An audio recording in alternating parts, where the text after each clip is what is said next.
بسم اللہ الرحمن الرحیم۔ یہ دیکھیں سبق کسب حلال سے متعلق ہے۔ گزشتہ کل کا سبق جہاد سے متعلق تھا اور آج کا سبق یہ کسب حلال سے متعلق ہے۔ کسب حلال سے معنی کیا ہے؟ حلال کما کر کھانا، حلال روزی کھانا۔ کسب حلال سے متعلق فرماتے ہیں کہ کسب معاش ایک فطری امر ہے، قدرتی امر ہے، قدرتی بات ہے۔ ایک مسلمان کے لیے ضروری ہے کہ وہ اس کے لیے جو ذرائع تلاش کرے وہ جائز اور حلال ہو۔ اسلام کے بنیادی ارکان و فرائض کے بعد کسب معاش کی کوشش اور رزق حلال حاصل کرنے کی فکر بھی ایک اہم فریضہ ہے۔ نبی کریم صلی اللہ علیہ وسلم کے رفقاء کرام کی زندگیاں، تو حضور علیہ الصلوۃ والسلام کے رفقاء کرام کون ہیں؟ حضرات صحابہ کرام رضوان اللہ علیہم اجمعین۔ تو نبی کریم صلی اللہ علیہ وسلم کے رفقاء کرام یعنی صحابہ کرام کی زندگی اس حقیقت پر گواہ ہے کہ معاشرے کی تشکیل اور تعمیر میں محنت و مزدوری، زراعت، صنعت و حرفت اور تجارت وغیرہ کا ایک اہم کردار ہے، اور یہ چیز انسانی حیات یعنی انسانی زندگی کے لوازمات میں سے ہے۔ ظاہری بات ہے، ایک فطری بات ہے، انسان بھاگ دوڑ کرے گا کھانے کے لیے، اپنی زندگی باعزت زندگی گزارنے کے لیے اس کو کوئی نہ کوئی ذرائع تو اختیار کرنے پڑیں گے نا، چاہے وہ پھر محنت مزدوری ہے، تجارت ہے، کاروبار ہے، صنعت ہے، حرفت ہے، کوئی بھی ذریعہ ہے۔ آپ صلی اللہ علیہ وسلم نے ان لوگوں کو بشارت دی ہے جو رزق حلال کے لیے جد و جہد کرتے ہیں۔ چنانچہ فرمایا اپنے ہاتھ کی کمائی سے بہتر کوئی کمائی نہیں، اور جو حلال مال آدمی اپنے اور اپنے اہل و عیال اور خادم پر خرچ کرے وہ اس کے لیے صدقہ ہے۔ حدیث میں بھی آتا ہے نا، آپ علیہ الصلوۃ والسلام نے ارشاد فرمایا الکاسب حبیب اللہ، اپنے ہاتھ سے کما کر کھانے والا اللہ پاک کا دوست ہے۔ اور اسی طریقے سے مختلف روایتیں آتی ہیں۔ ایک روایت میں آتا ہے التاجر الصدوق الامین مع النبیین والصدیقین والشہداء، اسی طرح اور بھی روایتیں آئی ہیں۔ تو آپ صلی اللہ علیہ وسلم نے ان لوگوں کو بشارت دی ہے جو رزق حلال کے لیے جدوجہد کرتے ہیں۔ چنانچہ فرمایا اپنے ہاتھ کی کمائی سے بہتر کوئی کمائی نہیں، اور جو حلال مال آدمی اپنے اور اپنے اہل و عیال اور خادم پر خرچ کرے وہ اس کے لیے صدقہ ہے۔ صحابہ اکرام رضوان اللہ علیہ مجمعین نے آپ صلی اللہ علیہ وسلم کی ہدایت کو ملحوظ رکھتے ہوئے پوری دنیا کے سامنے کسب معاش کے اعلیٰ نمونے قائم فرمائے۔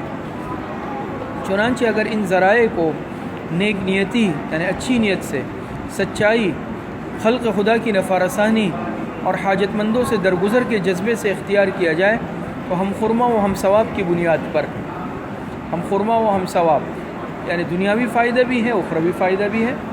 لوگوں کے ساتھ کیا ہے؟ اس میں لوگوں کے ساتھ لوگوں کو مخلوق کو فائدہ پہنچانا بھی ہے، اور اسی طریقے سے خود انسان کے لیے بھی دنیا اور آخرت کی کامیابی ہے کی بنیاد پر دنیاوی کمائی کے ساتھ ساتھ اخروی کمائی کا بھی ذریعہ بنیں گے۔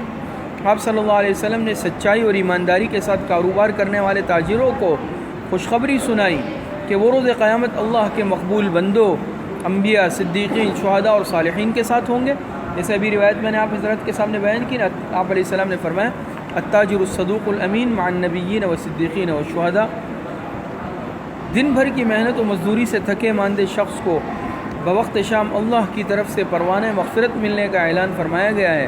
کمائی کے وہ تمام ذرائع اختیار کرنا حرام ہے جن سے شریعت مقدسہ نے منع فرمایا ہے، جیسے سود، رشوت، جوا، سٹہ، چوری، ڈاکہ، بھتہ، ملاوٹ، جعل سازی اور دیگر ناجائز طریقے، یہ سب حرام ہے۔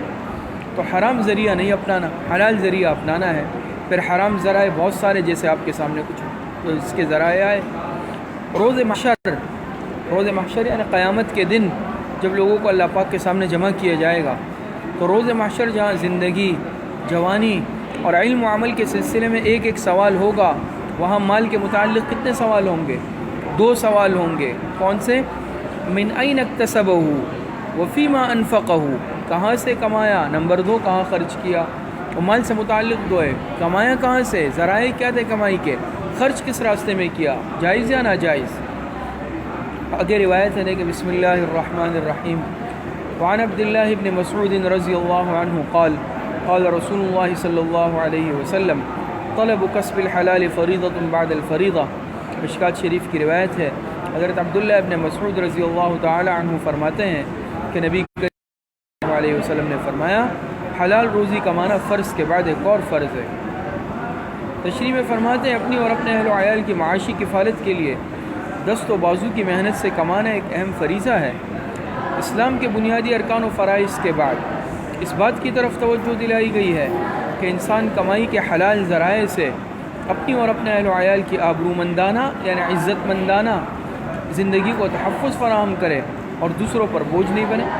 عزت والی زندگی انسان تبھی گزار سکتا ہے جب حلال ذرائع اپنائے، کسی کے سامنے ہاتھ پھیلانے سے اپنے آپ کو بچائے۔ جو شخص طاقت کے باوجود سستی اور کاہلی کے سبب محنت و مشقت سے جی چرائے اور گزر اوقات کے لیے دوسروں سے مانگتا پھرے، اس کے حق میں بڑی وعید بیان کی گئی ہے۔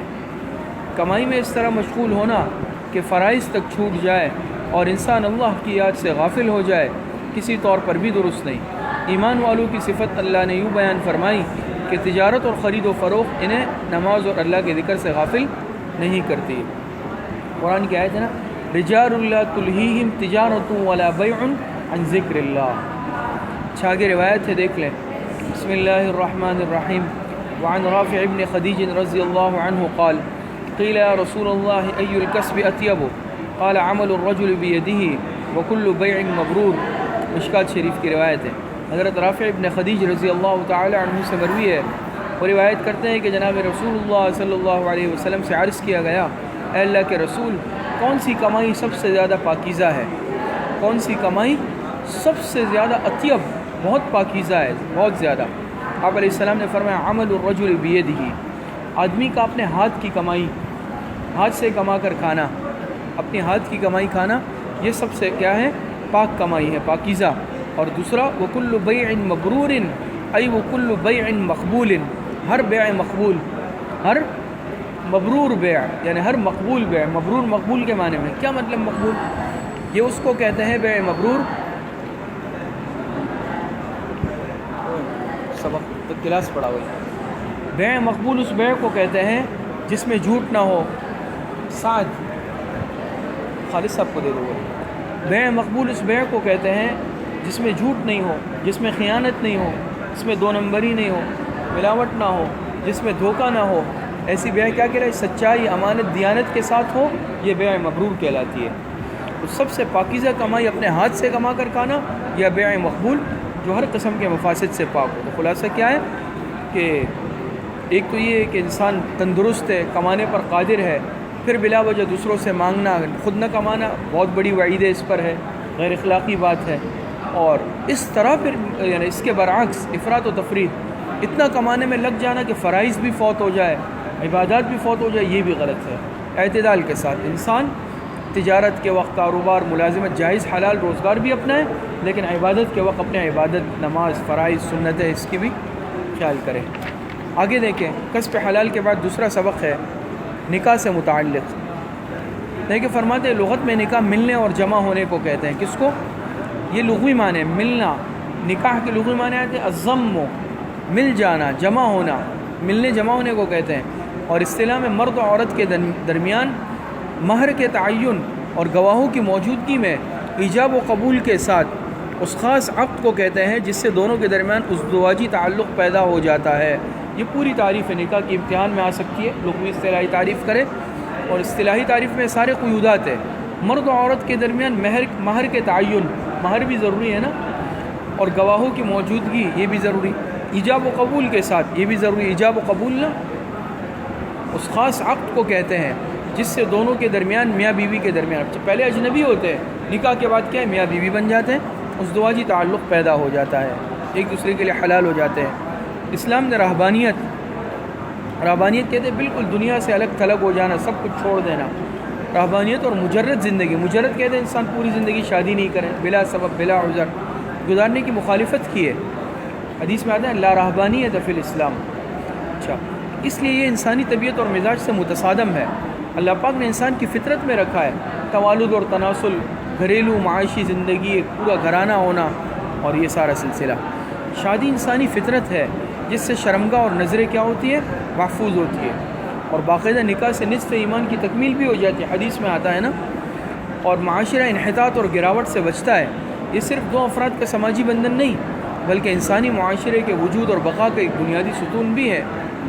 جنسی بے راہ روی یعنی خدا نخواستہ انسان غلط راستے پر چل نکلے، غلط طریقے اپنا لے، جنسی بے راہ روی انسان کی اخلاقی زندگی کا ایک خطرناک اور ہلاکت خیز مرحلہ ہے۔ اس سے بچنے کے لیے نبی کریم صلی اللہ علیہ وسلم نے صاحب استطاعت نوجوانوں کو نکاح کا حکم دیا ہے۔ حدیث میں آتا ہے نا، من استطاع منکم الباءۃ فلیتزوج۔ آپ علیہ السلام نے فرمایا جو تم میں سے نکاح کی طاقت رکھتے ہیں ان کو چاہیے کہ نکاح کر لے، شادی کر لے۔ من استطاع منکم الباءۃ فلیتزوج۔ اور ایک اور روایت میں آتا ہے آپ علیہ السلام نے فرمایا النکاح من سنتی فمن رغب عن سنتی فلیس منی، او کما قال علیہ السلام۔ تو نکاح کے ذریعے کنبہ یعنی خاندان بڑھتا ہے، صالح اولاد پیدا ہوتی ہے جو زندگی کا ایک قیمتی سرمایہ ہے، دنیا میں آنکھوں کی ٹھنڈک اور آخرت میں فلاح و سعادت کا ذریعہ بنتی ہے۔ نکاح کے بعد اہل و عیال کی پرورش اور خبرگیری اور گھر بار کی نگہداشت کے سلسلے میں مسلسل جد و جہد کرنا پڑتی ہے، جس سے انسان کا نفس مجاہدے کا عادی ہو جاتا ہے اور انسان لاپرواہی کی زندگی سے دور رہتا ہے۔ لوگ بعض دفعہ لاپرواہ رہتے ہیں، فکر نہیں ہے، لیکن جب شادی ہو جاتی ہے پھر بالکل صحیح ہو جاتے ہیں اور ساری لاپرواہی ختم ہو جاتی ہے۔ اچھا، فرماتے ہیں نکاح کے لیے عورت کے انتخاب میں عام طور پر 4 چیزوں کو ملحوظ رکھا جاتا ہے: مال، حسب و نسب، حسن و جمال اور دین۔ آپ صلی اللہ علیہ وسلم نے دین ہی کو ترجیح دینے کی تلقین فرمائی ہے۔ حدیث میں آتا ہے نا، آپ علیہ السلام نے ارشاد فرمایا تنکح المرأۃ لأربع لمالها ولجمالها ولحسبها ولدینها فاظفر بذات الدین تربت یداک۔ تو اس میں یہی ہے نا کہ عورت سے نکاح کیا جاتا ہے مال کی وجہ سے، لمالها ولجمالها یا حسن کی وجہ سے، ولحسبها یا حسب نسب خاندان اونچا ہے، ولدینها یا دینداری کی وجہ سے۔ فرمایا فاظفر بذات الدین، آپ علیہ السلام نے فرمایا دینداری کو ترجیح دو، باقی چیزیں تو عارضی ہے نا۔ نکاح کی مجلس اعلانیہ طور پر مسجد میں منعقد کرنا مستحب ہے۔ حدیث میں آتے ہیں نا اعلنوا بالنکاح ولو بالدف، اس طرح کے الفاظ آتے ہیں کہ نکاح اعلانیہ کرو۔ تو حدیث میں ہے کہ نکاح یہ کہ چھپا کر کرنے کی چیز نہیں ہے، بلکہ اعلانیہ ہو اور مسجد میں کرنا مستحب ہے۔ گھروں میں، چھوٹے کمروں میں، ادھر ادھر یہ صحیح نہیں ہے۔ نکاح کے بعد اپنی استطاعت کے مطابق دعوت ولیمہ مسنون ہے، جس میں سادگی کو اپنانا چاہیے، فخر، نام و نمود، منکرات اور دیگر تمام غیر شرعی امور سے بچنا ضروری ہے۔ تصویریں، ویڈیوز، کیمرے، ڈھول، باجے، ڈانس، تماشے، یہ غلط ہے بالکل۔ حدیث سنیں، بسم اللہ الرحمن الرحیم، وعن انس رضی اللہ عنہ قال قال رسول اللہ صلی اللہ علیہ وسلم اذا تزوج العبد فقد استكمل نصف الدین فلیتق اللہ فی النصف الباقی۔ مشکات شریف کی روایت ہے۔ ترجمہ حضرت انس رضی اللہ تعالی عنہ فرماتے ہیں کہ رسول اللہ صلی اللہ علیہ وسلم نے فرمایا جب کسی شخص نے نکاح کر لیا، تحقیق اس نے اپنا آدھا دین مکمل کر لیا، اب اسے چاہیے کہ باقی آدھے کے بارے میں اللہ سے ڈرے۔ تشریح میں فرماتے ہیں شرمگاہ اور پیٹ 2 ایسی چیزیں ہیں جو عام طور پر انسان کے لیے دینی اعتبار سے نقصان اور بگاڑ کا سبب بنتی ہے، اسے اللہ کی یاد سے دور کر دیتی ہے۔ یہ ہے نا شہوت، ایک شہوت کیا ہے؟ پیٹ کی ہے، اور ایک شرمگاہ کی ہے، یہی انسان کو گناہوں میں لگاتی ہے۔ نکاح کے ذریعے انسان اپنی نگاہ اور شرمگاہ کو گناہ سے بچا سکتا ہے۔ چنانچہ جس مرد و عورت نے نکاح کیا گویا اس نے دین کی آدھی بھلائی حاصل کر لی، اب اسے باقی آدھے کے بارے میں بھی اللہ سے ڈرنا چاہیے، یعنی حرام سے بچے اور حلال کمائی کے لیے کوشش کرے تاکہ خود بھی دوسروں پر بوجھ نہ بنے اور اپنے اہل و عیال کی بھی کفالت کر سکے اور دین کے اعتبار۔ آگے روایت ہے ہریرہ رضی اللہ عنہ قال قال رسول اللہ صلی اللہ علیہ وسلم حسبها ولجمالها ولدینها فاظفر بذات الدین تربت یداک۔ مشکات شریف کی روایت ہے۔ حضرت ابو ہریرہ رضی اللہ تعالی عنہ سے مروی ہے، وہ روایت کرتے ہیں جناب رسول اللہ صلی اللہ علیہ وسلم سے کہ جناب رسول اللہ صلی اللہ علیہ وسلم نے ارشاد فرمایا کسی بھی عورت سے نکاح کیا جاتا ہے 4 وجوہات کی بنا پر، لمالہا یا اس کے مالداری کی وجہ سے، ولحسبہا اور یا پھر اس کے حسب نسب کی وجہ سے، جمالہا اور اس کے حسن و خوبصورتی کی وجہ سے، ولدینہا اور یا پھر اس کے دینداری کی وجہ سے، فاظفر بذات الدین پس تم دینداری کو اختیار کرو، ترجیح دو، تربت یداک تمہارے ہاتھ خاک آلود ہو جائے۔ یہ کیسی ایک جملہ ہے، اردو میں ہم کہتے ہیں نا بھائی اللہ تمہیں ہدایت دے دے، سمجھ میں آ رہی؟ اس طرح کا ایک جملہ آپ سمجھ لیں۔ خلاصہ یہ نکلا کہ نکاح یہ حضور علیہ الصلوۃ والسلام کی سنت ہے، اور اخروی فوائد کے ساتھ ساتھ دنیاوی فوائد بھی ہے کہ انسان کی نگاہیں محفوظ ہو جاتی ہے، انسان کی شرمگاہ محفوظ ہو جاتی ہے، انسان جو ہے مقصد یہ ہے کہ گناہوں سے محفوظ ہو جاتا ہے، نیک صالح اولاد کا ذریعہ بنتا ہے، ایک پورے خاندان کے وجود معاشرے میں یعنی خاندان کے ایک فیملی کے وجود کا باعث بنتا ہے، دو خاندانوں کا آپس میں جوڑ اور تعلق پیدا ہوتا ہے، بہت سارے اس میں فوائد اور برکات ہے۔ اللہ پاک صحیح عمل کی توفیق عطا فرمائے۔ وآخر دعوانا ان الحمد للہ رب العالمین۔